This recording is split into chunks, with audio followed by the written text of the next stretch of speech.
here at the FSLogix booth at Citrix Synergy 2016.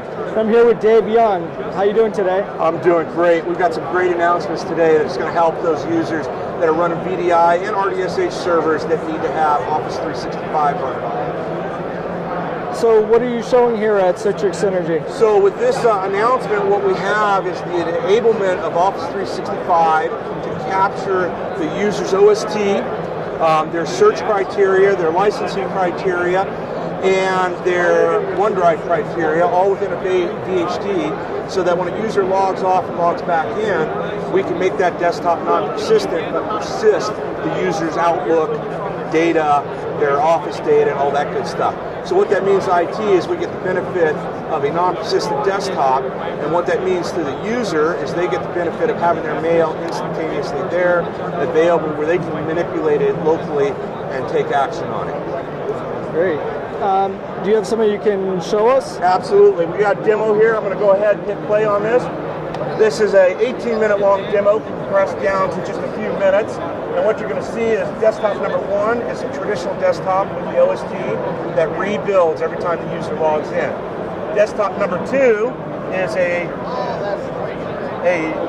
Flux-enabled desktop, and you can see it's going to build out, and once it gets done building out, the next time the user logs in, we're going to connect it to that VHD, and they're going to be somewhere sub 30 seconds. All we're doing is creating a junction to the VHD on the machine so that we can reconnect the user to that particular piece of data. So there's the junction, and you can see that we download right about 328 megs of data on this demo. Small mail file. If it was 2 gigs, the network team would definitely like what we're doing better or dislike what this user up here is doing. So you can see as we grab all this data, there's different points.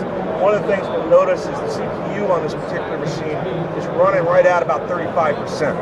When we log in the second time, we're going to see a 35% run for about 3 seconds, and then CPU utilization is going to drop down to almost 0.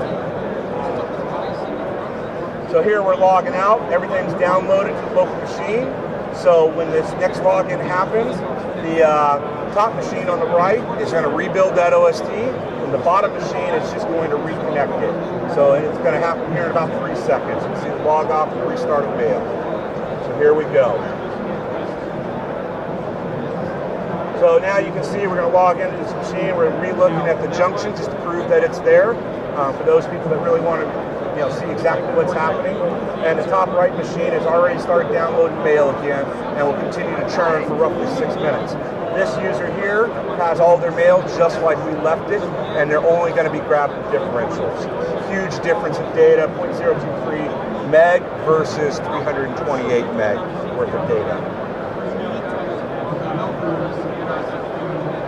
And ultimately, we're going to reduce that amount of traffic. If you got 2 gig mail files, 10 gig mail files, we're going to store those as one file versus downloading them every time. So we look forward to having people test this out. We're running open beta. You can drop me a note to get into that beta at dyoung@FSLogix, or you can always contact us via our sales page at FSLogix.com. Very well. Thanks for taking the time to speak with VMblog. Thank you very much. Have a great one.